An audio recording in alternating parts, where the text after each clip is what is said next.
Good morning everybody. ನಾವು ಈ ದಿನ ಇಂಗ್ಲಿಷ್ ಅಲ್ಲಿ ಬಹಳ ಮುಖ್ಯವಾದ ಒಂದು ಗ್ರಾಮರ್ ಪಾರ್ಟ್ ಅನ್ನ ತಿಳ್ಕೊಳ್ಳೋಣ. ಪರೀಕ್ಷಾ ದೃಷ್ಟಿಯಿಂದ ಸುಮಾರು ಒಂದು 3-4 ಮಾರ್ಕ್ಸ್ ಬರುವಂತ ಗ್ರಾಮರ್ ಪಾರ್ಟ್. ಏನಪ್ಪಾ ಅಂತ ಹೇಳಿದ್ರೆ it's called types of listening ಅಂತಕ್ಕಂಥ ಒಂದು ಗ್ರಾಮರ್ ಪಾರ್ಟ್. ಏನ್ ಟೈಪ್ಸ್ ಆಫ್ ಲಿಸನಿಂಗ್ ಅಂತ ಹೇಳಿದ್ರೆ ಇಂಗ್ಲಿಷ್ ಭಾಷೆಯಲ್ಲಿ ನಾವು ಏನು ಲಿಸನಿಂಗ್ ಮಾಡ್ತೀವಿ ಅಥವಾ ಆಲಿಕೆ ಮಾಡ್ತೀವಿ ಅನ್ನೋದ್ರ ಬಗ್ಗೆ ಒಂದು 5 ಟೈಪ್ಸ್ ಇದೆ. ಅದನ್ನ ಈ ಕ್ಲಾಸ್ ತಿಳ್ಕೊಳ್ಳೋಣ. ಅದ್ರ ಬಹಳ ಮುಖ್ಯವಾಗಿ ಏನಪ್ಪಾ ಅಂತ ಹೇಳಿದ್ರೆ ಕ್ವಶ್ಚನ್ ಅಂಡ್ ಆನ್ಸರ್ ಮೂಲಕ ನಾನು ಪಾಠ ಮಾಡ್ತೇನೆ. ಟೆಕ್ಸ್ಟ್ ಬುಕ್ ಅಲ್ಲಿ ತಕ್ಕಂತ ಇಡೀ ಕಂಟೆಂಟ್ ಅನ್ನ ನಾನು ಏನ್ ಮಾಡ್ತೀನಿ ಅಂತ ಹೇಳಿದ್ರೆ ಆಯಾ ಪ್ಯಾರಾಗೆ 1 ಮಾರ್ಕ್ ಕ್ವಶ್ಚನ್ 2 ಮಾರ್ಕ್ ಕ್ವಶ್ಚನ್ ಬರ್ತಾವಲ್ಲ ಆ ಏರಿಯಾನ ಮುಖ್ಯವಾಗಿ ಗಮನ ಹರಿಸಿ ಫಸ್ಟ್ ಪ್ಯಾರಾಗೆ ಎಷ್ಟು ಕ್ವಶ್ಚನ್ 1 ಮಾರ್ಕ್ ಕ್ವಶ್ಚನ್ ಬರ್ಬೋದು ಅದನ್ನ ಗಮನ ಹರಿಸಿ ಒಂದು ಪ್ರಶ್ನೆ ಕೇಳ್ತೀನಿ, ಉತ್ತರ ಹೇಳ್ತೀನಿ.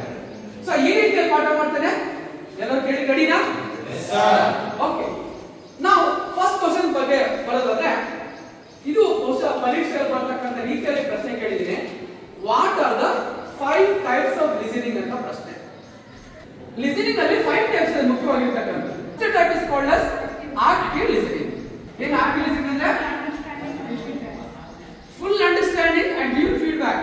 ಆ ತರ active listening is the first type of listening. Second type ಬಗ್ಗೆ ಬರೋದಾದ್ರೆ we call it as empathetic listening ಅಂತ ಹೇಳ್ತೀವಿ. What is empathetic listening? Empathy ಅನ್ನೋ ಪದ ನಿಮಗೆ ಗೊತ್ತಿರುತ್ತೆ. ಸ್ಪೀಕರ್ ಫೀಲಿಂಗ್ಸ್ ಅರ್ಥ ಮಾಡ್ಕೊಬೇಕು. ಒಬ್ಬ ಸ್ಪೀಕರ್ ಆಗಿರ್ತಕ್ಕಂಥವರ ಎಮೋಷನ್ಸ್ ಅರ್ಥ ಮಾಡ್ಕೊಬೇಕು. ಆ ತರ ಅರ್ಥ ಮಾಡ್ಕೊಂಡು ಅವನು ಕೇಳಿಸ್ಕೋಬೇಕು. That is called empathetic listening ಅಂತ ಹೇಳ್ತೀವಿ. Third one is projective listening. ಏನು ಪ್ರೊಜೆಕ್ಟಿವ್ ಲಿಸನಿಂಗ್ ಅಂತ ಹೇಳಿದ್ರೆ ಇಂಟರ್ಪ್ರಿಟಿಂಗ್ ಥ್ರೂ ಪರ್ಸನಲ್ ಲೆನ್ಸ್.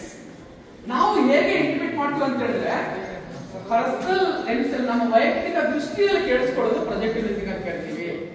ಈಗ 4ನೇ ಟೈಪ್ ಆಫ್ ಲಿಸನಿಂಗ್ ಅಂತ ಹೇಳಿದ್ರೆ ಇಟ್ಸ್ ಕಾಲ್ಡ್ ಮಾರ್ಜಿನಲ್ ಲಿಸನಿಂಗ್.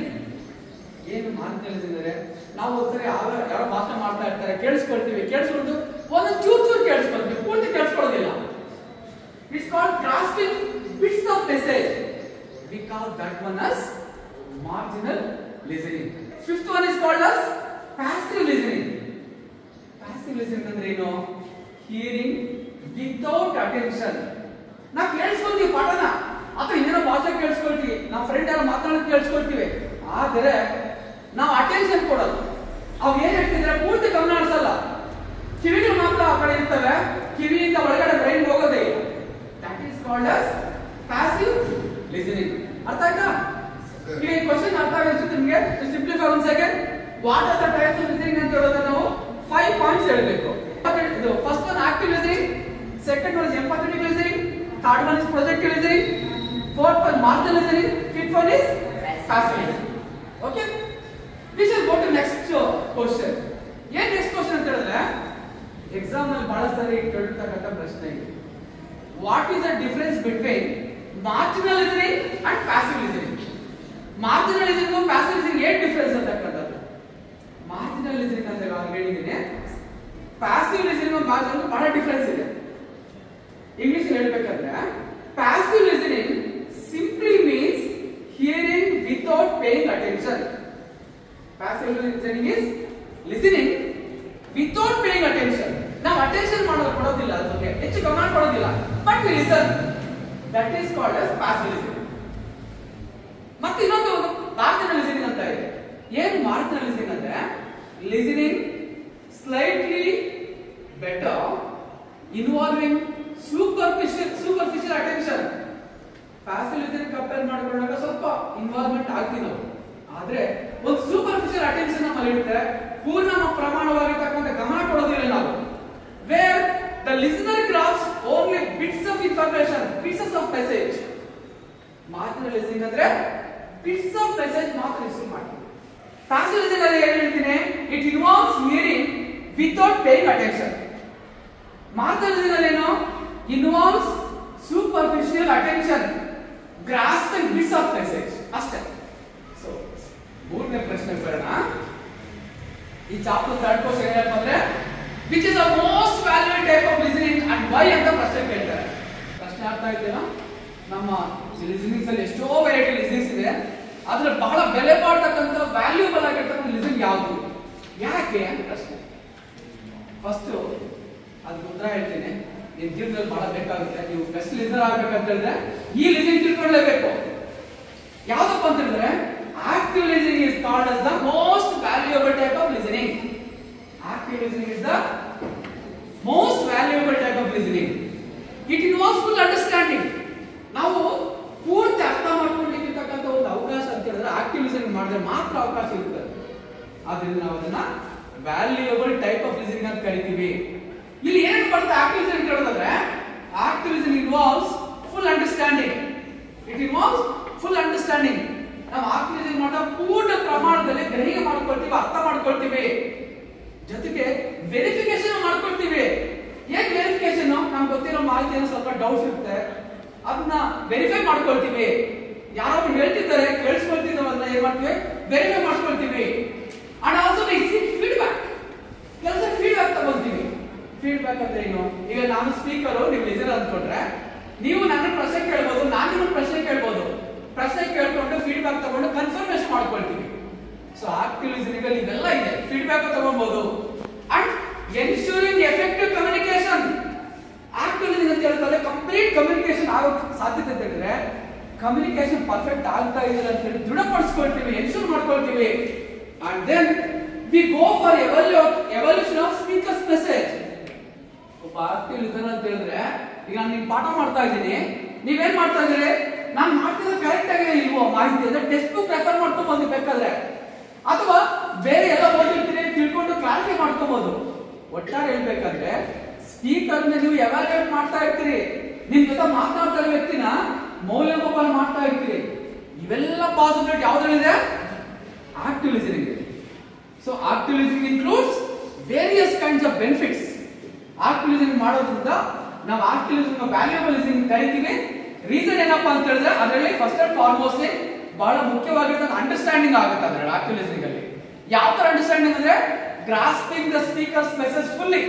ಒಬ್ಬ ಸ್ಪೀಕರ್ ಆಗಿರ್ತಕ್ಕಂಥ ಮೆಸೇಜ್ ಫುಲ್ಲಿ ಗ್ರಾಸ್ಪ್ ಮಾಡ್ಕೊಳ್ತೀವಿ. ಸೆಕೆಂಡ್ ಏನಪ್ಪಾ ಬೆನಿಫಿಟ್ ಅಂತ ಹೇಳಿದ್ರೆ ಆಕ್ಟಿವ್ ಲಿಸನಿಂಗ್ ಮಾಡೋದ್ರಿಂದ ವೆರಿಫೈ ಮಾಡ್ಕೊಳ್ತೀವಿ. ಅದನ್ನ ಯಾವ ತರ ವೆರಿಫೈ ಮಾಡ್ಕೊಳ್ತೀವಿ ಅಂದ್ರೆ confirming the comprehension of the speaker.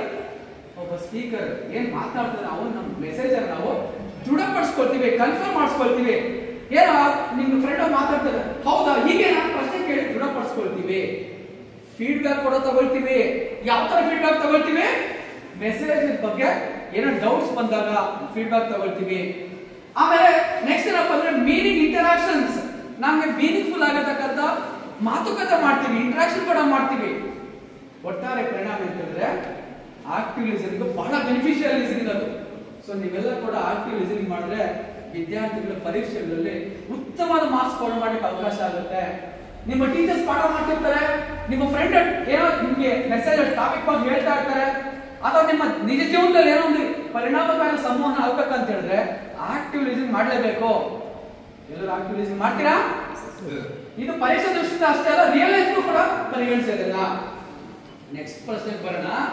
4ನೇ ಪ್ರಶ್ನೆ ಬರುತ್ತೆ, ವಾಟ್ ಈಸ್ ಪ್ಯಾಸಿವ್ ಲಿಸನಿಂಗ್ ಅಂತ ಪ್ರಶ್ನೆ. 4ನೇ ಪ್ರಶ್ನೆ, ಪ್ಯಾಸಿವ್ ಲಿಸನಿಂಗ್ ಅಂದ್ರೆ ಏನು? Passive listening is a listening when the listener physically present. Listener ಆಗಿರ್ತಕ್ಕಂಥವರು ಫಿಸಿಕಲ್ ಆಗಿರ್ತಾರೆ, ಮೆಂಟಲಿ ಪ್ರೆಸೆಂಟ್ ಇಲ್ಲ, ಆಬ್ಸೆಂಟ್. ಪ್ಯಾಸಿವ್ ಲಿಸನಿಂಗ್ ಅಂದ್ರೆ ಏನು? ಒಬ್ಬ ಲಿಸನರ್ ಆಗಿರ್ತಕ್ಕಂಥ ಫಿಸಿಕಲ್ ಪ್ರೆಸೆಂಟ್ ಆಗಿರ್ತಾನೆ, ಮೆಂಟಲ್ ಏನಾಗಿರ್ತಾನೆ? ಆಬ್ಸೆಂಟ್ ಆಗೋಗ್ತಿರ್ತಾನೆ. ಸೊ ಮೆಂಟಲ್ ಆಬ್ಸೆಂಟ್ ಅವರು simply hearing without paying attention. ಸುಮ್ಮನೆ ಕಿವಿ ಮೇಲೆ ಬೀಳ್ತಾ ಇದ್ದ ಪದಗಳು ಬೀಳ್ತಾ ಇರ್ತದೆ, ಆ ಪದಗಳಿಗೆ ಅಟೆನ್ಷನ್ ಕೊಡಲ್ಲ, ಗಮನನೇ ಕೊಡಲ್ಲ. He doesn't pay attention at all. That is called as passive listening. Got it? What is passive listening? ಏನ್ passive listening ಅಂದ್ರೆ? Let me repeat once again. Passive listening ಅಂದ್ರೆ physical presence ಇದೆ, physical present. ನಾವು ಭೌತಿಕ ನಮ್ಮ ದೇಹ ಇದೆ, ಕಿವಿ ಇದೆ, physical presence ಇದೆ, ಮೆಂಟಲ್ ಆಬ್ಸೆಂಟ್. ಆಯ್ತಾ? Physical present, mental absent. ಅದನ್ನ ಏನು ಹೇಳ್ತೀವಿ? Passive listening. ಹಿಯರಿಂಗ್ ಸೌಂಡ್ ಮಾತ್ರ ಕೇಳಿಸ್ತಾ ಇರುತ್ತೆ, ಕಿವಿಗೆ ಸೌಂಡ್ ಬೀಳ್ತಾ ಇರ್ತಾ ಬರ್ತದೆ ನಮ್ಗೆ, ಆ ಸೌಂಡ್ ಮೀನಿಂಗ್ ನಮ್ಮ ತಲೆ ಒಳಗೆ ಹೋಗೋದೇ ಇಲ್ಲ. That is called as passive listening. ಅರ್ಥ ಆಯ್ತಾ? ಪ್ಯಾಸಿವ್ ಲಿಸನಿಂಗ್ ಒಳ್ಳೇದಾ ಕೆಟ್ಟದಾ? ಒಳ್ಳೇದಾ? ಪ್ಯಾಸಿವ್ ಲಿಸನಿಂಗ್ ವ್ಯಾಲ್ಯೂಬಲ್ ಅಲ್ಲ, ಆದ್ರೆ ಕೆಲಸ ಬೇಕಾಗುತ್ತೆ. ಪ್ಯಾಸಿವ್ ಲಿಸನಿಂಗ್ ಬೇಕಾಗುತ್ತೆ. ಯಾವಾಗ ಬೇಕಾಗುತ್ತೆ ಅಂತ ಹೇಳಿದ್ರೆ ಕೆಲವು ಸಂದರ್ಭದಲ್ಲಿ ನಿಮ್ಗೆ ಬೇಡವಾಗಿರೋ ಸನ್ನಿವೇಶ, ಒಂದು ಸಿಚುವೇಶನ್ ಇರುತ್ತೆ, ಬೇಕಾಗಿಲ್ಲ ಅದು. ಆವಾಗ ಹೇಳಿದ್ದೆಲ್ಲ ಅವ್ರು ಕೇಳಿಸ್ಕೊಳ್ಳೋ ಬದಲಿಗೆ ಪ್ಯಾಸಿವ್ ಲಿಸನಿಂಗ್ ಮಾಡೋದು ಬೆಸ್ಟ್. ಯಾಕೆ? ನಿಮ್ಗೆ ಯಾವ್ದೋ ನಿಮ್ಮ ಫ್ರೆಂಡ್ ಏನೋ ಜಗಳ ಆಡ್ತಾ ಇದ್ದಾರೆ, ನಿಮ್ನೇನೋ ಭಯಕ್ಕೆ ಬರ್ತಿದ್ದಾರೆ, ನಮಗೆ ಬೇಕಾಗಿಲ್ಲ. ಅವಾಗ ಏನ್ ಮಾಡ್ಬೇಕು? ಜಸ್ಟ್ ಕಿವಿ ಮುಚ್ಕೊಳ್ಳೋ ಬದಲು ಕಿವಿ ಇರ್ತವೆ, ನಾವು ಪ್ಯಾಸಿವ್ ಲಿಸನಿಂಗ್ ಪ್ರಾಕ್ಟೀಸ್ ಮಾಡ್ಕೊಂಡ್ಬಿಡೋದು. ನಮಗೆ ಬೇಡದೇ ಇರೋ ವಿಚಾರ ಅದು. ಯಾವ್ದ್ರ ಬಗ್ಗೆ ಬೇರೆಯವ್ರ ಬಗ್ಗೆ ಏನೋ ಮಾತಾಡ್ತಿರ್ತಾರೆ, ಇಟ್ಸ್ ನಾಟ್ ಬೈ ಬಿಸ್ನೆಸ್, ನಮಗೆ ಬೇಕಿಲ್ಲ. ಆ ಟೈಮಲ್ಲಿ ಏನ್ ಮಾಡ್ಬೇಕು? ನಾವು ಪ್ಯಾಸಿವ್ ಲಿಸನಿಂಗ್ ಮಾಡಬೇಕು ಅಂತಕ್ಕಂಥದ್ದು. ನೆಕ್ಸ್ಟ್ ಕ್ವಶನ್ ಬರೋಣ. When does passive listening usually occur? Passive listening ಯಾವಾಗ ಮಾಡ್ತೀವಿ? ಕೆಲಸ ನಾನು ಹೇಳಿದೆ, ಕೆಲಸ ಬೇಡದೇ ಇದ್ದಾಗ ಅಂತ ಹೇಳಿದ್ದೀನಿ. ಇನ್ನು ಬೇರೆ ಬೇರೆ ಸಂದರ್ಭಗಳಿದೆ. ಪ್ಯಾಸಿವ್ ಲಿಸನಿಂಗ್ ಮಾಡ್ತೀವಿ ನಾವು ಕೆಲಸ ಗೊತ್ತಿದ್ದ ಮಾಡ್ಬಿಡ್ತೀವಿ. ಯಾವಾಗ ಅಂತ ಹೇಳಿದ್ರೆ ನಮ್ಗೆ ಬಹಳ ಸುಸ್ತಾಗಿರುತ್ತೆ, ಫೆಟಿಗ್ ಆದಾಗ ನಾವು ಏನ್ ಮಾಡ್ತೀವಿ? ಸಹಜವಾಗಿ ಆಕ್ಟಿವ್ ಆಗಿ ಪಾಠ ಕೇಳಿಸ್ಕೊಳ್ಳಿಕ್ಕೆ ಆಗೋದೇ ಇಲ್ಲ. I have seen some students ಪಾಪ ತೋಟಗಳಲ್ಲಿ ಅಥವಾ ಬೇರೆ ಬೇರೆ ದುಡ್ಡು ಬಂದಿರ್ತಾರೆ, ಕ್ಲಾಸಿಗೆ ಇಂಟೇಕ್ ಬಂದಿರ್ತಾರೆ, ಕೂತಿರ್ತಾರೆ, ಟೈಮ್ಗೆ ಸರಿಯಾಗಿ ಅಟೆಂಡೆನ್ಸ್ ಮಿಸ್ ಆಗುತ್ತೆ, ಲೇಟ್ ಆಗಲ್ಲ. ಬಂದ್ ಕೂತಿದ್ದಾಗ ದುಡ್ಡು ಬಂದಿರೋ ಸುಸ್ತಾಗಿರ್ತಲ್ಲ, ಅವಾಗ ಏನ್ ಮಾಡ್ತಾರೆ ಅವರು? ಸುಸ್ತಾಗಿರೋನ್ಗೆ ಪಾಠ ಹೆಂಗ್ ಕೇಳಿಸುತ್ತೆ ಪಾಪ ಅವ್ರಿಗೆ? ಫೆಟಿಗ್ ಅಂತ ಹೇಳ್ತೀವಲ್ಲ, ಫೆಟಿಗ್ ಆಗೋಗ್ಬಿಟ್ಟು ನಮ್ಗೆ ಫಿಸಿಕಲ್ ಲಿಸನಿಂಗ್, ಕೇವಲ ಫಿಸಿಕಲ್ ಲಿಸನಿಂಗ್ ಆಗಿರುತ್ತೆ, ಕಿವಿ ಕೇಳಿಸ್ತಾ ಇರುತ್ತೆ, ಬ್ರೈನ್ ಅವ್ರಿಗೆ ಹೋಗೋದೇ ಇಲ್ಲ. At that time also passive listening ಆಗುತ್ತೆ ಅಂತ ಹೇಳ್ತೀವಿ. ಇನ್ ಕೆಲಸ ಏನಾಗುತ್ತೆ ಅಂತ ಹೇಳಿದ್ರೆ ಬೋರ್ಡಮ್ ಅಂತ ಕರಿತೀವಿ. ಇಂಟ್ರೆಸ್ಟ್ ಇರೋದು ನಮ್ಗೆ, ಮಾತನಾಡ್ತಾ ಇರ್ತಾರೆ, ಬೋರ್ ಆಗಿರೋ ವಿಚಾರ ಮಾತನಾಡ್ತಿರ್ತಾರೆ. ಬೋರ್ ಆಗಿರೋ ವಿಚಾರಕ್ಕೆ ಇಷ್ಟಪಟ್ಟು ಯಾಕೆ ಕೇಳ್ತಾರಪ್ಪ?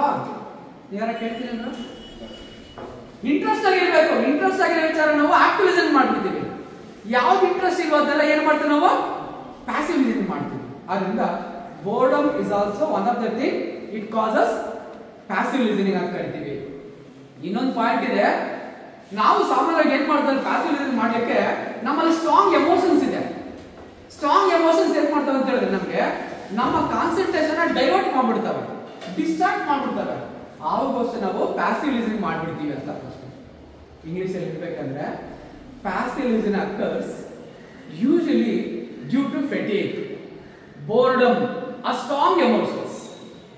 For example, we listen to the radio or television without focus. ಮನೆಯಲ್ಲಿ ರೇಡಿಯೋ ಹಾಕಿರ್ತಾರೆ, ಟಿವಿ ಹಾಕಿರ್ತಾರೆ, ಟಿವಿ ನೋಡಲ್ಲ, ರೇಡಿಯೋ ಕೇಳಿಸ್ಕೊಳ್ಳೋದಿಲ್ಲ. ಯಾಕೆ? ನಮ್ಗೆ ಅದು ಇಂಟ್ರೆಸ್ಟ್ ಇಲ್ಲ, ಸುಮ್ಮನೆ ಹಾಕಿದ್ದಾರೆ ಅಷ್ಟೇ. ಇವಾಗ ಬೇರೆ ನಾವು ಗಮನ ಹರಿಸ್ತಾ ಇರ್ತೀವಿ. ಕೆಲಸ ಏನಾಗುತ್ತೆ ಅಂತ ಹೇಳಿದ್ರೆ ಮನೇಲಿ ಇಂಪಾರ್ಟೆಂಟ್ ಚಟುವಟಿಕೆ ನಡೀತಾ ಇರುತ್ತೆ, ಆವಾಗ ನಮ್ಗೆ ಟಿವಿ ಮೇಲೆ ಆಸಕ್ತಿ ಇದೆ, ಟಿವಿ ಮಾತ್ರ ನೋಡ್ತೀವಿ, ಮನೇಲಿ ಅಪ್ಪ ಅಮ್ಮ ಹೇಳಿ ಕೇಳಿಸ್ಕೊಳ್ಳೋದೇ ಇಲ್ಲ. ಇದು ಕೂಡ ಪಾಸಿಬಿಲಿಟಿ ಇದೆ. ಸೊ ಟೋಟಲಿ ಪ್ಯಾಸಿವ್ ಲಿಸನಿಂಗ್ ಮೂರು ಸಂದರ್ಭದಲ್ಲಿ ನಾವು ಆಗೋದನ್ನ ಗಮನಿಸಬಹುದು. ಮೊದಲನೇ ಸಂದರ್ಭ ಅಂತ ಹೇಳಿದ್ರೆ ಫೆಟಿಗ್ ಆದಾಗ ನಾವು ಪ್ಯಾಸಿವ್ ಲಿಸನಿಂಗ್ ಮಾಡ್ತೀವಿ, ಆಮೇಲೆ ಬೋರ್ಡಮ್ ಆದಾಗ ಪ್ಯಾಸಿವ್ ಲಿಸನಿಂಗ್ ಮಾಡ್ತೀವಿ, ದೆನ್ ಸ್ಟ್ರಾಂಗ್ ಎಮೋಷನ್ಸ್ ಇದ್ದಾಗ ಪ್ಯಾಸಿವ್ ಲಿಸನಿಂಗ್ ಮಾಡ್ತೀವಿ. ಮೂರು ಸನ್ನಿವೇಶ ನಾವು ಪ್ಯಾಸಿವ್ ಲಿಸನಿಂಗ್ ಮಾಡ್ತೀವಿ. ಅರ್ಥ ಆಯ್ತಾ? ನಾವು ಯಾವಾಗ ಪ್ಯಾಸಿವ್ ಲಿಸನಿಂಗ್ ಮಾಡ್ತೀವಿ? ಯಾರು ಹೇಳ್ತೀರಾ? ಯಾರೋ ಹೇಳಕ್ ನೋಡ, ಪ್ಲೀಸ್ ಹೇಳಿ. When do we have passive listening? Three situations we have passive listening. First situation is ಯಾರು ಹೇಳ್ತೀರಾ ನೋಡೋಣ, ಯಾರು ಹೇಳ ನೀನು ಹೇಳ. Three situations we have passive listening. The first situation is ಹೇಳಿ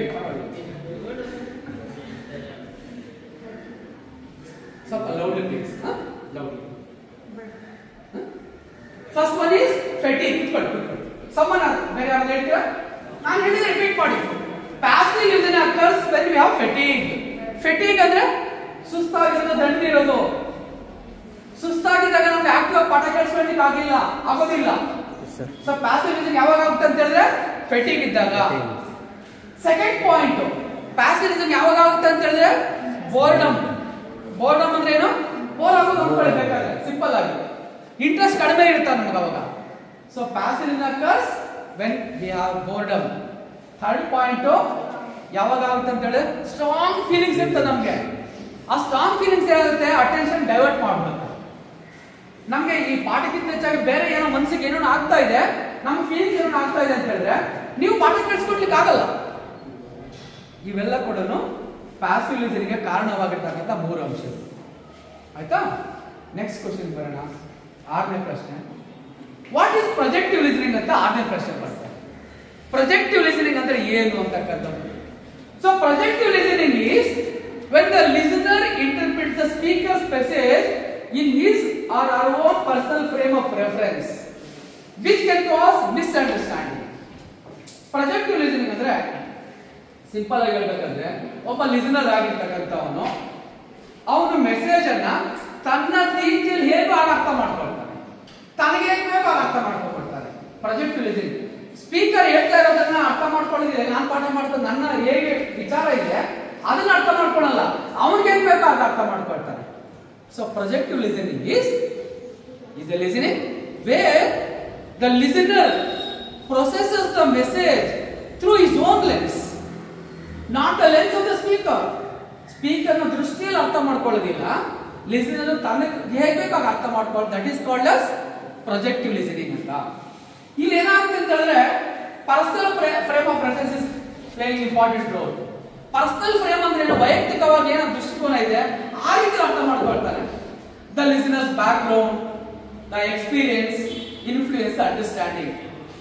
ಒಬ್ಬ ಲಿಸನರ್ ಆಗಿರ್ತಕ್ಕಂಥ ಅವನ ಬ್ಯಾಕ್ ಗ್ರೌಂಡ್ ಅಲ್ಲಿ ಅವನ ಗ್ರಹಿಕೆಯಲ್ಲಿ ಸ್ಪೀಕರ್ ಹೇಳೋದನ್ನ ಅರ್ಥ ಮಾಡ್ಕೊಳ್ತಾನೆ.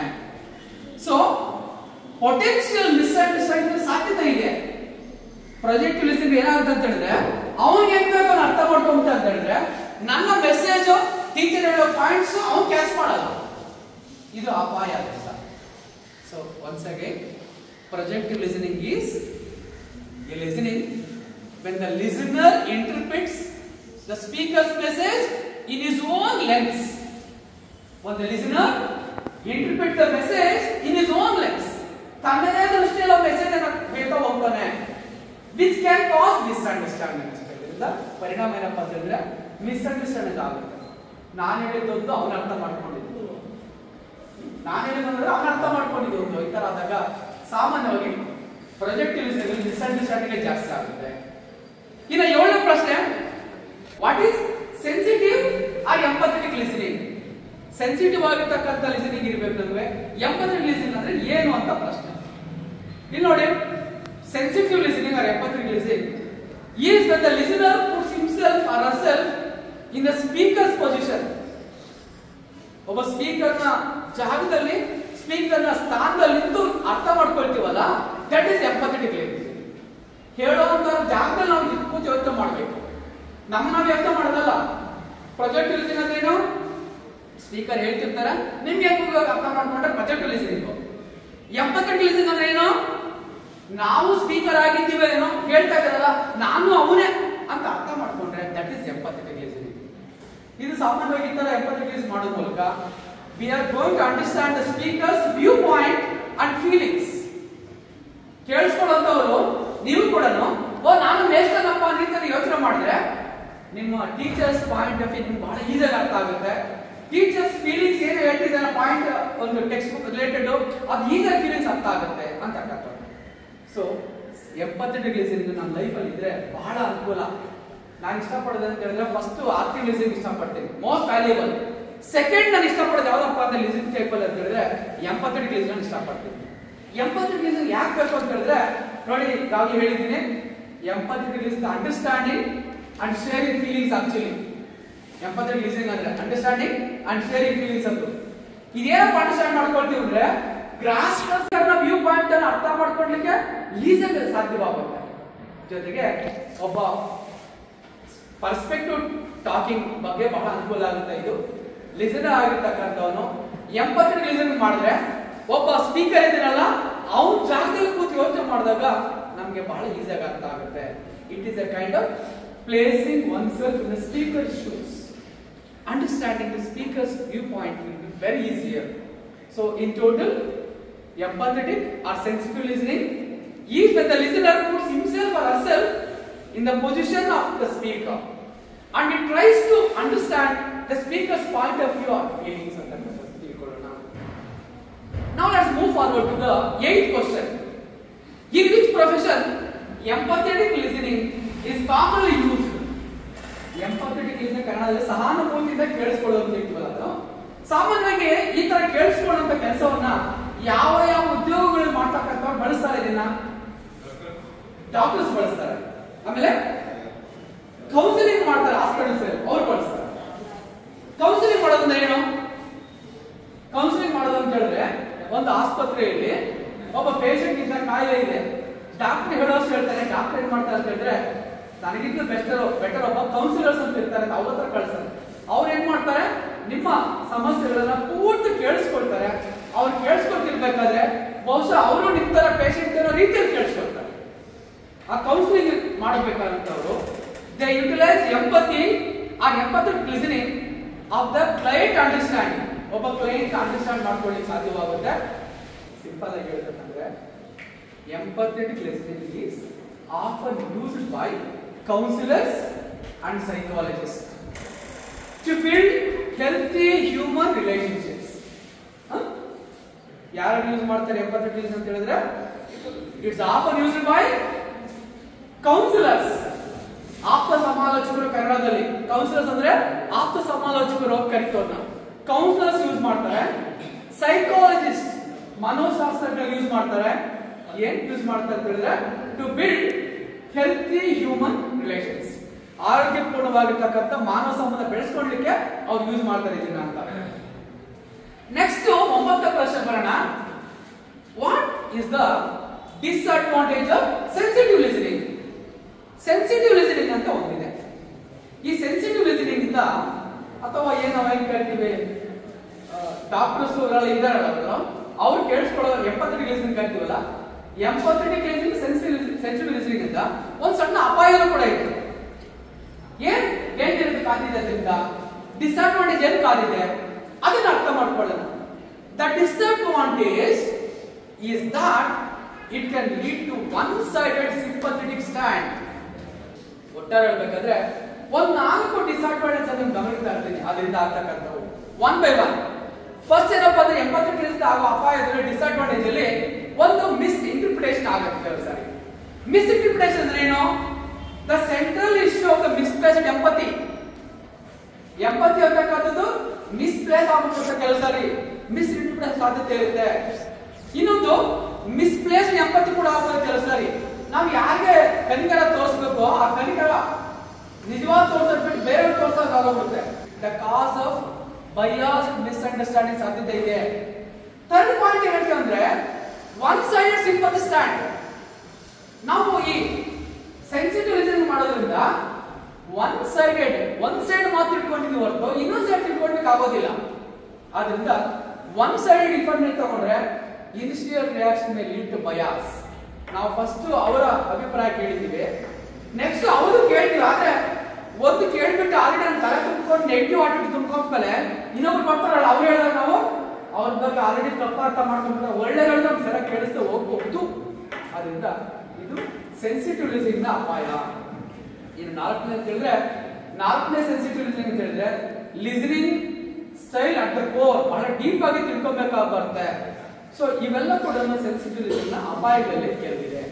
ಇನ್ನ ಇಡೀ ಚಾಪ್ಟರ್ ಒಂದು ಲಾಸ್ಟ್ ಕ್ವಶನ್ ಅಂತ ಹೇಳಿದ್ರೆ ನಾನು how is listening different from hearing ಅಂತ ಪ್ರಶ್ನೆ. ಬಹಳ ಮುಖ್ಯವಾಗಿರೋ ಪ್ರಶ್ನೆ ಇದು, ಪರೀಕ್ಷೆಯಲ್ಲಿ ಪದೇ ಕೇಳ್ತಕ್ಕಂಥ ಪ್ರಶ್ನೆ ಇದು. How is listening different from hearing ಅಂತ. ನಾವು ಲಿಸನ್ ಮಾಡ್ತೀವಿ, ಹಿಯರಿಂಗ್ ಮಾಡ್ತೀವಿ, ಎರಡು ಬೇರೆ ಬೇರೆ ಪದಗಳು. ಕನ್ನಡದಲ್ಲಿ ಕೇಳಿಸ್ಕೊಳ್ಳೋದು, ಆಲಿಸುವುದು ಎರಡು ಬೇರೆ ಬೇರೆ ತರ ಪದಗಳಿದೆ. ಇಂಗ್ಲಿಷ್ ಅಲ್ಲಿ ಹಾಗೆ ಇದೆ, ಲಿಸನಿಂಗ್ ಮತ್ತು ಹಿಯರಿಂಗ್. ಲಿಸನಿಂಗ್ ಹಿಯರಿಂಗ್ ಡಿಫರೆನ್ಸ್ ಏನು ಅಂತ? Hearing is the only process of sound waves hitting the year drum. Hearing ಅಂದ್ರೆ ಏನು? ಸೌಂಡ್ ವೇವ್ಸ್ ಅಂದ್ರೆ ಶಬ್ದ ತರಂಗಗಳು ಕಿವಿಗೆ ತಟ್ಟೋದು ಮಾತ್ರ ಹಿಯರಿಂಗ್. ಸೌಂಡ್ ಬರ್ತಾ ಇರ್ತಲ್ಲ ಸೌಂಡ್, ಆ ಸೌಂಡ್ ವೇವ್ಸ್ ಕಿವಿಗೆ ತಟ್ಟಿದ್ರೆ ಮಾತ್ರ ಏನಾಗುತ್ತೆ ಅದ್ರದ್ದು ಹಿಯರಿಂಗ್ ಆಗುತ್ತೆ. Virus listening involves hearing, interpreting and understanding the spoken words. Hearing ಅಲ್ಲಿ ಸೌಂಡ್ ವೇವ್ಸ್ ಮಾತ್ರ ಕಿವಿ ತಟ್ಟಿದ್ರೆ ಅದು ಹಿಯರಿಂಗ್. ಲಿಸನಿಂಗ್ ಅಂದ್ರೆ ಏನು? ಲಿಸನಿಂಗ್ ಅಲ್ಲಿ 3 ಮುಖ್ಯ ವಿಚಾರಗಳಿರ್ತವೆ. ಮೊದಲನೇ ವಿಚಾರ ಹಿಯರಿಂಗ್ ಆಗುತ್ತೆ, ಅದರಲ್ಲಿ ಹಿಯರಿಂಗ್ ಆದ್ಮೇಲೆ ಇಂಟರ್ಪ್ರಿಟೇಷನ್ ಅಂದ್ರೆ ಅರ್ಥ ಮಾಡ್ಕೊಳ್ತಕ್ಕಂಥದ್ದು, ಬ್ರೈನ್ ಪ್ರೊಸೆಸ್ ಆಗತಕ್ಕಂಥದ್ದು ಅದು ಆಗುತ್ತೆ. ಲಾಸ್ಟ್ಗೆ ಕಾಂಪ್ರಹೆನ್ಷನ್, ಹೇಳಿರೋ ಮಾತುಗಳನ್ನು ಮೀನಿಂಗ್ ಅರ್ಥ ಮಾಡ್ಕೊಳ್ಳೋದು ಇದು ಆಗುತ್ತೆ. ಏನಪ್ಪ ಡಿಫರೆನ್ಸ್ ಅಂತ ಹೇಳಿದ್ರೆ ಲಿಸನಿಂಗ್ ಅಂತಕ್ಕಂಥದ್ದು ಸಹಜ. ಫಸ್ಟ್ ಹಿಯರಿಂಗ್ ಅಂತ ಪದ ಹೇಳ್ತೀನಿ. ಹಿಯರಿಂಗ್ ಅಂತಕ್ಕಂಥದ್ದು ಓನ್ಲಿ ಒನ್ ಸ್ಟೆಪ್ ಅಷ್ಟೇ ಇರೋದು. ಹಿಯರಿಂಗ್ ಅಂದ್ರೆ ಸೌಂಡ್ ವೇವ್ಸ್ ಬಂದು ಇಯರ್ ಡ್ರಮ್ ನಮ್ಮ ಕಿವಿ ಕಂಪ್ನಿಗೆ ಬಂದು ಸೌಂಡ್ ವೇವ್ಸ್ ತಟ್ಟುತ್ತೆ. ಶಬ್ದ ತರಂಗಗಳು ನಮ್ಮ ಕಿವಿಗೆ ಬಂದು ಬಿದ್ರೆ ಅದು ಹಿಯರಿಂಗ್ ಅಷ್ಟೇ ಅಲ್ಲಿ ಮುಂದಕ್ಕೆ ಹೋಗೋದಿಲ್ಲ. That is hearing. ಲಿಸನಿಂಗ್ ಅಂತ ಬಹಳ ವ್ಯಾಲ್ಯೂಬಲ್ ಆಗಿರ್ತಕ್ಕಂಥ. ಲಿಸನಿಂಗ್ ಏನಾಗುತ್ತೆ ಅಂತ ಹೇಳಿದ್ರೆ ಲಿಸನಿಂಗ್ ಅಲ್ಲಿ ಸಾಮಾನ್ಯವಾಗಿ 3 ಕೆಲಸ ಆಗುತ್ತೆ ಮುಖ್ಯವಾಗಿ. ಫಸ್ಟ್ ಏನಪ್ಪಾ ಅಂದ್ರೆ ಇಂಟರ್ಪ್ರಿಟೇಷನ್ ಆಗುತ್ತೆ. ಇಂಟರ್ಪ್ರಿಟೇಷನ್ ಅಂದ್ರೆ ಏನು? Brain processing sound signals. Sound ಏನು ಬಂದು ಕಿವಿಗೆ ತಿಂದಿದೆಯಲ್ಲ ಸೌಂಡ್, ಆ ಸೌಂಡ್ ಬ್ರೈನ್ ಹೋಗುತ್ತೆ, ಬ್ರೈನ್ ಕೆಲಸ ಮಾಡುತ್ತೆ, ಇಂಟರ್ಪ್ರಿಟೇಷನ್ ಮಾಡುತ್ತೆ, ಅದು ವಿಶ್ಲೇಷಣೆ ಮಾಡ್ತಾ ಹೋಗುತ್ತೆ, ಗ್ರಹಿಕೆ ಮಾಡ್ತಾ ಹೋಗುತ್ತೆ. ಅದು ಸ್ಟೆಪ್. ನೆಕ್ಸ್ಟ್ ಸ್ಟೆಪ್ ಏನಪ್ಪಾ ಅಂದ್ರೆ ಕಾಂಪ್ರಿಹೆನ್ಷನ್ ಮಾಡುತ್ತೆ. ಕಾಂಪ್ರಿಹೆನ್ಷನ್ ಮಾಡೋದನ್ನ understanding spoken words. 3 steps listening ಅಲ್ಲಿ ಇರುತ್ತೆ. ಹಿಯರಿಂಗ್, ಇಂಟರ್ಪ್ರಿಟೇಷನ್, ಕಾಂಪ್ರಿಹೆನ್ಷನ್ 3 ಮಾಡಿದ್ರೆ ಲಿಸನಿಂಗ್. ಬರೀ ಸೌಂಡ್ ವೇವ್ಸ್ ಕಿವಿಗೆ ತಟ್ಟಿದ್ರೆ ಹಿಯರಿಂಗ್. ಅರ್ಥ ಆಯ್ತಾ? ಇನ್ನೊಂದ್ಸರಿ ಹೇಳ್ತೀನಿ ನೋಡಿ. ಹಿಯರಿಂಗ್ ಅಂದ್ರೆ ಬರೀ ಸೌಂಡ್ ವೇವ್ಸ್ ಕಿವಿಗೆ ತಟ್ಟೋದಷ್ಟೇ. ಲಿಸನಿಂಗ್ ಅಂದ್ರೆ ಹಿಯರಿಂಗ್ ಆಗುತ್ತೆ, ಇಂಟರ್ಪ್ರಿಟೇಷನ್ ಆಗುತ್ತೆ, ಅಂಡರ್ಸ್ಟ್ಯಾಂಡಿಂಗ್ ಆಗುತ್ತೆ. ಅರ್ಥ ಆಯ್ತಾ? ಇಷ್ಟು ನಮ್ಮ ಈ ದಿನದ ಟೈಪ್ಸ್ ಲಿಸನಿಂಗ್ ಅಲ್ಲಿ ಅರ್ಥ ಮಾಡ್ಕೊಂಡಿದ್ವಿ.